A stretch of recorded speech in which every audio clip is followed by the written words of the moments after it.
Hello friends, good evening. मैं शिवानी गुप्ता स्वागत करती हूँ आपके अपने यूट्यूब चैनल दक्ष स्टडी सेंटर में। दोस्तों, आई होप आप सभी स्वस्थ होंगे, मस्त होंगे और अपने एग्जाम के लिए अच्छे से तैयारी कर रहे होंगे। तो दोस्तों, आज के हम लोग जीके जीएस के क्लास में दोस्तों बहुत ही इंपॉर्टेंट क्वेश्चन के बारे में बारीकी से अध्ययन करेंगे। यदि आप BPSC, state, BSSC, SSC, banking, railway, NTPC या फिर दोस्तों अदर एग्जाम्स की तैयारी कर रहे हैं तो यह वीडियो आपके लिए बहुत ही हेल्पफुल होने वाला है। और यह दोस्तों हमारा 4th नंबर का क्लास है। अतः आपसे निवेदन है कि इससे पहले जो भी क्लास है दोस्तों, यदि आप नहीं विजिट किए होंगे तो आप एक बार जरूर से जरूर देख लीजिए, ताकि एग्जाम के लिए आप अच्छे से प्रिपेयर हो सके, आपकी नजरों से एक भी प्रश्न ना छूटे। और प्रतिदिन शाम 7 बजे क्लास को दोस्तों आप जरूर से ज्वाइन कीजिए। तो बिना समय गवाए आज के क्लास के हम लोग दोस्तों पहले प्रश्न की ओर बारीकी से ध्यान देंगे। हमारा प्रश्न है कि सबसे लंबा जीवित वृक्ष क्या है, बताइए इनमें से सबसे लंबा वृक्ष। दोस्तों ध्यान देंगे, सबसे लंबा जीवित वृक्ष इनमें से कौन है। ए में है दोस्तों यूकेलिप्टस, या फिर बी में है सिकोया, या फिर दोस्तों सी में है देवदार, डी में है दोस्तों प्राणंग। तो बताइए इनमें से इस प्रश्न का सही आंसर हमारा क्या होगा कि सबसे लंबा जीवित वृक्ष इनमें से कौन है। तो दोस्तों इनमें से इस प्रश्न का हमारा सही आंसर क्या होगा, बताइए अपने कमेंट बॉक्स में। दोस्तों अपना स्कोर जरूर से जरूर बताइएगा लास्ट वीडियो के लास्ट में दोस्तों। और आपको 30 प्रश्नों में से कम 25 प्रश्न का दोस्तों या फिर 20 प्रश्न का दोस्तों आंसर आप सही अपने कमेंट बॉक्स में बताने की कोशिश कीजिए। गलत होने से घबराना नहीं है। हमारा प्रश्न है कि सबसे लंबा जीवित वृक्ष इनमें से कौन है। तो दोस्तों जल्द से जल्द इस प्रश्न का आंसर बताइए, बिना समय गवाए दोस्तों कमेंट बॉक्स में आंसर कमेंट कीजिए। तो इनमें से इस प्रश्न का हमारा सही आंसर क्या होगा, बताइए। बी ऑप्शन हमारा बिल्कुल सही आंसर हो जाएगा कि सबसे लंबा जीवित वृक्ष सिकोया है। बी ऑप्शन हमारा आंसर है। अगला प्रश्न है कि सबसे बड़ा बीजांड होता है, बताइए सबसे बड़ा बीजांड होता है दोस्तों, बताइए कोकस में, नीटम में, या फिर दोस्तों ध्यान देंगे सी में है साइकस में, डी में है दोस्तों पाइनस में। तो बताइए सबसे बड़ा बीजांड होता है दोस्तों, बताइए किसमें होता है। तो इनमें से इस प्रश्न का हमारा सही आंसर क्या होगा, बताइए अपने कमेंट बॉक्स में। तो ध्यान देंगे सी ऑप्शन हमारा बिल्कुल सही आंसर हो जाएगा। ठीक है, साइकस में सबसे बड़ा बीजांड होता है। इस प्रकार केयर करेंगे हमारे अगले प्रश्न की ओर। हमारा अगला प्रश्न है कि वृक्षों के छालों पर उगने वाले कवक कहलाते हैं, बताइए दोस्तों क्या कहलाते हैं। वृक्षों के छालों पर उगने वाले कवक क्या कहलाते हैं। ए में है कार्टिकोल्स, या फिर दोस्तों बी में है ध्यान देंगे जूफिलस, सी में है दोस्तों सेक्सिकोल्स, या फिर डी में है क्रोपोफिलस। तो इनमें से इस प्रश्न का हमारा सही आंसर क्या होगा, बताइए अपने कमेंट बॉक्स में। ध्यान देंगे दोस्तों वृक्षों के छालों पर उगने वाले कवक दोस्तों बताइए क्या कहलाते हैं। तो इनमें से इस प्रश्न का हमारा सही आंसर क्या होगा, बताइए अपने कमेंट बॉक्स में। दोस्तों केयर करेंगे हमारा एप्पल इस प्रश्न का आंसर हो जाएगा। ध्यान देंगे कार्टिकोलस इस प्रश्न का आंसर है। इस प्रकार वीडियो के अंतिम समय तक अवश्य बने रहिए, ताकि आपके एग्जाम के लिए दोस्तों जीके जीएस से इंपॉर्टेंट क्वेश्चन ना छूटे और आप अपने एग्जाम के लिए अच्छे से प्रिपेयर हो सके। तो दोस्तों ध्यान देंगे बारीकी से प्रत्येक प्रश्न की ओर कि भारतीय कृषि अनुसंधान संस्थान कहाँ स्थित है, बताइए नई दिल्ली में, लखनऊ में, या फिर दोस्तों सी में है कोयम्बटूर में, या फिर दोस्तों डी में है करनाल में। तो इनमें से इस प्रश्न का सही आंसर हमारा क्या होगा, बताइए। दोस्तों ध्यान देंगे भारतीय कृषि अनुसंधान संस्थान दोस्तों कहाँ स्थित है। तो नई दिल्ली में स्थित है। नई दिल्ली में स्थित है। हमारा क्या होगा, एप्पल इस प्रश्न का आंसर हो जाएगा। यदि दोस्तों आप ए ऑप्शन इस प्रश्न का आंसर चूज किए हैं तो आपका आंसर बिल्कुल सही है। इस प्रकार अगला प्रश्न है हमारा इस प्रकार अगला प्रश्न है कि भारत में हरित क्रांति के जन्मदाता कौन है, बताइए। बी.एल. चोपड़ा, या फिर दोस्तों डी में है एम.एस. स्वामीनाथन, या फिर सी में है ध्यान देंगे वर्गीज कुरियन, या फिर डी में है अमृता पटेल। तो बताइए भारत में हरित क्रांति के जन्मदाता इनमें से कौन व्यक्ति हैं, बताइए। तो इनमें से इस प्रश्न का हमारा सही आंसर हो जाएगा दोस्तों एम एस स्वामीनाथन, हमारा बी ऑप्शन इस प्रश्न का आंसर है। अगला प्रश्न है, और दोस्तों प्रत्येक प्रश्न का आंसर कोशिश कीजिए कि कमेंट बॉक्स में कमेंट करें। तो हमारा अगला प्रश्न है कि प्राकृतिक कृषि का अन्वेषक कौन है, बताइए प्राकृतिक कृषि का अन्वेषक कौन है।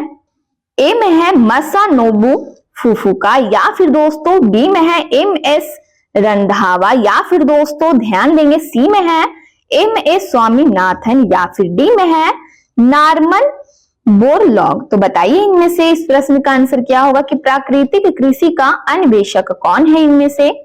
तो इनमें से इस प्रश्न का हमारा सही आंसर हो जाएगा एम एस रंधावा, हमारा इस प्रश्न का सही आंसर है। अगला प्रश्न है, ध्यान देंगे कि भारत में फसल के प्रकार को निर्धारित किया गया है, बताइए भारत में फसल के प्रकार को निर्धारित किया गया है सरकारी नीति द्वारा, या फिर डी में है, ध्यान देंगे दोस्तों किसके द्वारा, बी में है कृषि भूमि द्वारा, सी में है भूमि के मालिक द्वारा, ध्यान देंगे दोस्तों ऑप्शन की ओर बारीकी से, डी में है वर्षा के परिणाम तथा तापक्रम द्वारा। तो बताइए भारत में फसल के प्रकार को निर्धारित किया गया है, बताइए इनमें से किसके द्वारा। तो इनमें से इस प्रश्न का हमारा सही आंसर हो जाएगा वर्षा के परिणाम तथा तापक्रम द्वारा भारत में फसल के प्रकार को निर्धारित किया गया है। तो हमारा डी ऑप्शन बिल्कुल सही आंसर हमारा हो जाएगा। अगला प्रश्न है कि रेगिस्तान में पाई जाने वाली वनस्पति को क्या कहते हैं, बताइए।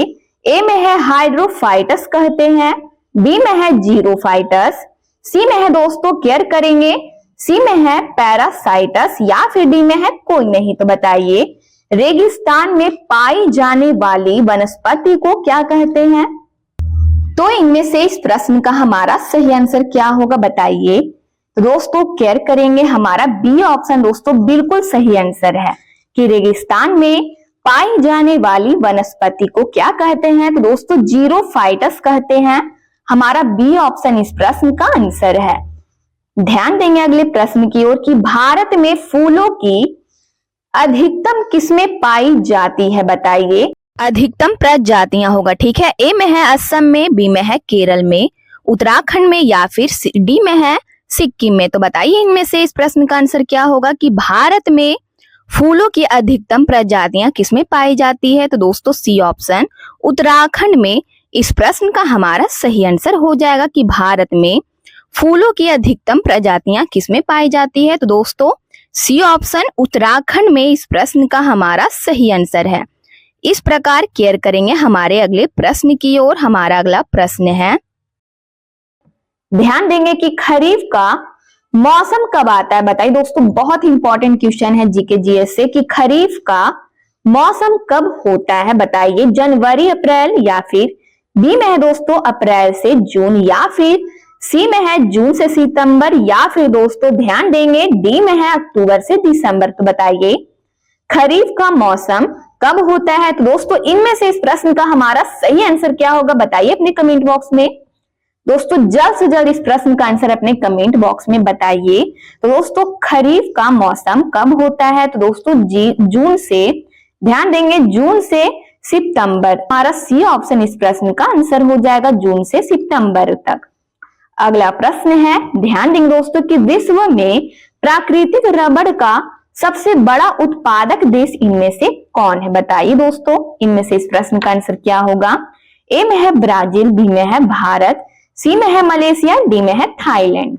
दोस्तों इनमें से इस प्रश्न का आंसर हमारा सही आंसर क्या होगा, बताइए। विश्व में प्राकृतिक रबड़ का सबसे बड़ा उत्पादक देश इनमें से कौन सा देश है, बताइए। ब्राजील, भारत, मलेशिया, या फिर थाईलैंड। दोस्तों इनमें से इस प्रश्न का हमारा सही आंसर क्या होगा, बताइए। ध्यान देंगे हमारा डी ऑप्शन इस प्रश्न का आंसर हो जाएगा थाईलैंड। डी ऑप्शन हमारा इस प्रश्न का आंसर है। अगला प्रश्न है, ध्यान देंगे कि भारतीय दलहन अनुसंधान संस्थान अवस्थित है, बताइए। ए में है लखनऊ में, कानपुर में, या फिर दोस्तों फैजाबाद में, डी में है वाराणसी में। तो बताइए इनमें से इस प्रश्न का हमारा सही आंसर क्या होगा। तो दोस्तों केयर करेंगे भारतीय दलहन अनुसंधान संस्थान अवस्थित है दोस्तों कानपुर में। कहां अवस्थित है? तो कानपुर में हमारा इस प्रश्न का आंसर हो जाएगा बी ऑप्शन। इस प्रकार केयर करेंगे कि झूम खेती प्रचलित है दोस्तों, बताइए झूम खेती प्रचलित है। बहुत इंपॉर्टेंट क्वेश्चन है दोस्तों आपके एग्जाम के लिए कि झूम खेती प्रचलित है लखनऊ में, कानपुर में, सी में है फैजाबाद में या फिर डी में है वाराणसी में। दोस्तों जल्द से जल्द इस प्रश्न का आंसर बताइए अपने कमेंट बॉक्स में कि झूम खेती प्रचलित है। दोस्तों ध्यान देंगे बी ऑप्शन हमारा इस प्रश्न का आंसर हो जाएगा, कानपुर में झूम खेती प्रचलित है। इस प्रकार दोस्तों केयर करेंगे हमारे अगले प्रश्न की ओर कि सिंकोना पौधे के किस भाग से कुनैन प्राप्त किया जाता है? बताइए तने की छाल से, बी में है फूल से, सी में है फल से, डी में है पत्ती से। तो बताइए इनमें से इस प्रश्न का सही आंसर हमारा क्या होगा कि सिंकोना पौधे के किस भाग से दोस्तों कुनैन प्राप्त किया जाता है? तो इनमें से इस प्रश्न का हमारा सही आंसर क्या होगा बताइए।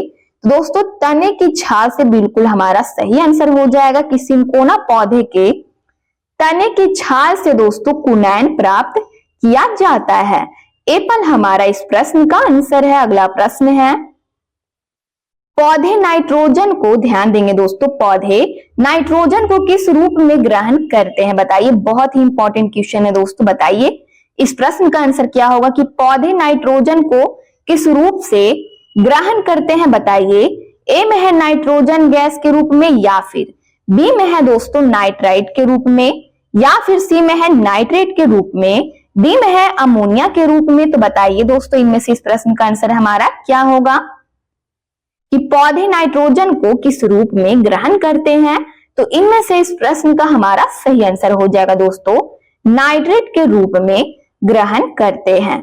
अगला प्रश्न है कि पूर्ण पुष्प में पाया जाता है, बताइए दोस्तों क्या पाया जाता है? पुमंग और जयांग या फिर बी में है सभी चारों चक्र या फिर दोस्तों सी में है, ध्यान देंगे, ब्राहदल पुंज एवं दल पुंज या फिर ध्यान देंगे डी में है दोस्तों दल, पुमंग और जयांग। तो बताइए पूर्ण पुष्प में पाया जाता है दोस्तों इनमें से कौन पाया जाता है? बताइए इनमें से क्या पाया जाता है? तो दोस्तों इनमें से इस प्रश्न का हमारा सही आंसर क्या होगा कि पूर्ण पुष्प में पाया जाता है पुमंग और जयांग या फिर बी में है सभी चारों चक्र, सी में है ब्राह दल पुंज एवं दल पुंज या फिर डी में है दल, पुमंग और जयांग। तो दोस्तों इनमें से इस प्रश्न का हमारा सही आंसर क्या होगा बताइए।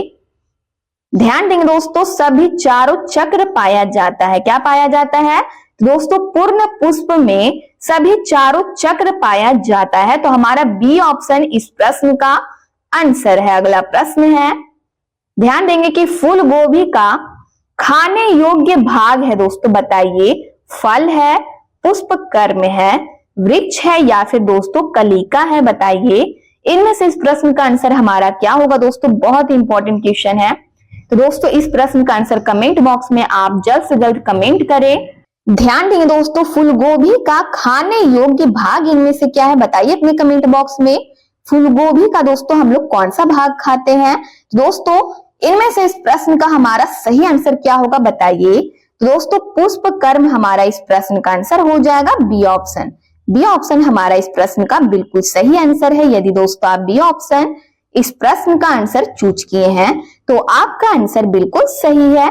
इस प्रकार दोस्तों ध्यान देंगे हमारे अगले प्रश्न की ओर कि नारियल का फल होता है, बताइए बेरी, नट, सी में है दोस्तों डूपी या फिर डी में है इनमें से कोई नहीं। तो बताइए इनमें से इस प्रश्न का हमारा सही आंसर क्या होगा कि नारियल का फल दोस्तों होता है। बताइए इनमें से क्या होता है? तो इनमें से इस प्रश्न का हमारा सही आंसर क्या होगा बताइए अपने कमेंट बॉक्स में। दोस्तों जल्द से जल्द इस प्रश्न का आंसर अपने कमेंट बॉक्स में कमेंट कीजिए। तो दोस्तों सी ऑप्शन हमारा बिल्कुल सही आंसर है कि नारियल का फल डूपी होता है। सी ऑप्शन हमारा इस प्रश्न का आंसर है। अगला प्रश्न है हमारा अगला प्रश्न है कि विश्व वन दिवस बताइए दोस्तों कब है? विश्व वन दिवस दोस्तों बताइए जल्द से जल्द कब है? जल्द से जल्द दोस्तों इस प्रश्न का आंसर बताइए अपने कमेंट बॉक्स में।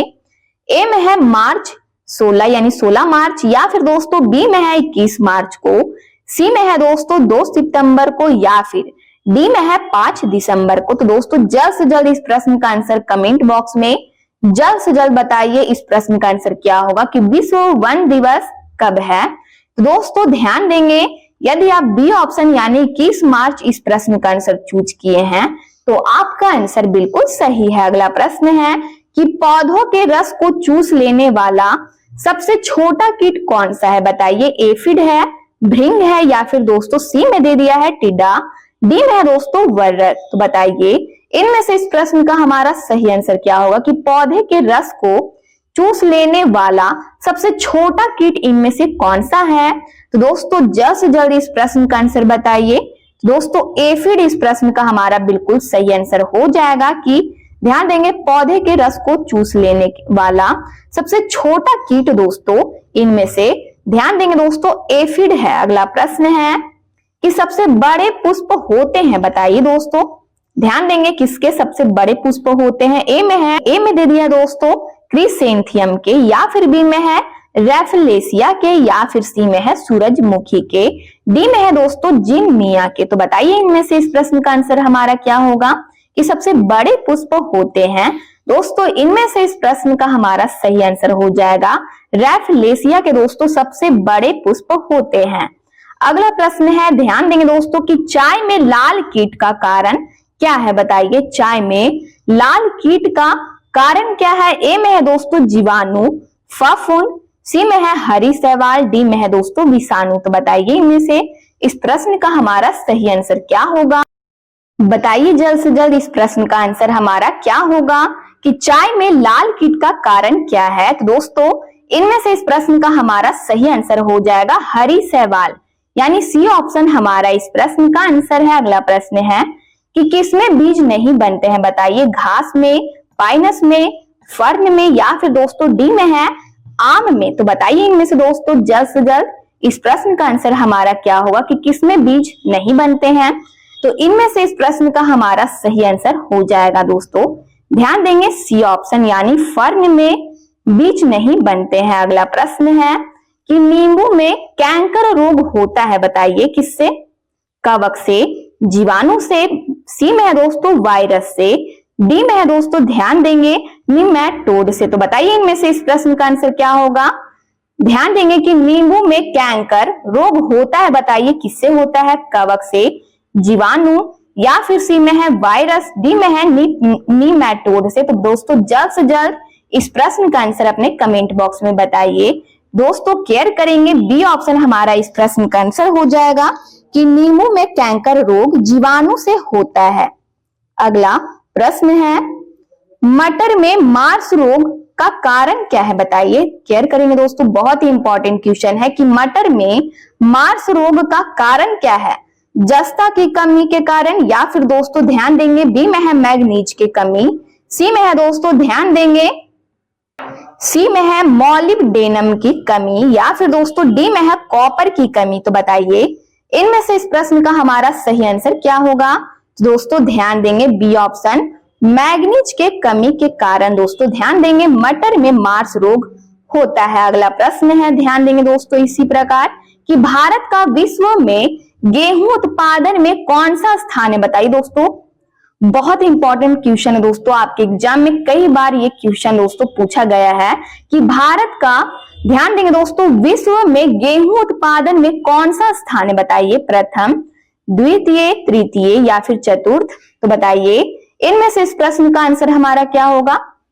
दोस्तों ध्यान देंगे द्वितीय, हमारा बी ऑप्शन इस प्रश्न का आंसर है कि भारत का विश्व में गेहूं उत्पादन में द्वितीय स्थान है, यानी दूसरा स्थान है हमारा बी ऑप्शन इस प्रश्न का आंसर है। अगला प्रश्न है कि निम्नलिखित में कौन सा असत्य फल है, बताइए। काजू, सेब, नाशपाती, या फिर उपयुक्त सभी। तो बताइए इनमें से इस प्रश्न का आंसर क्या होगा कि निम्नलिखित में कौन सा असत्य फल है।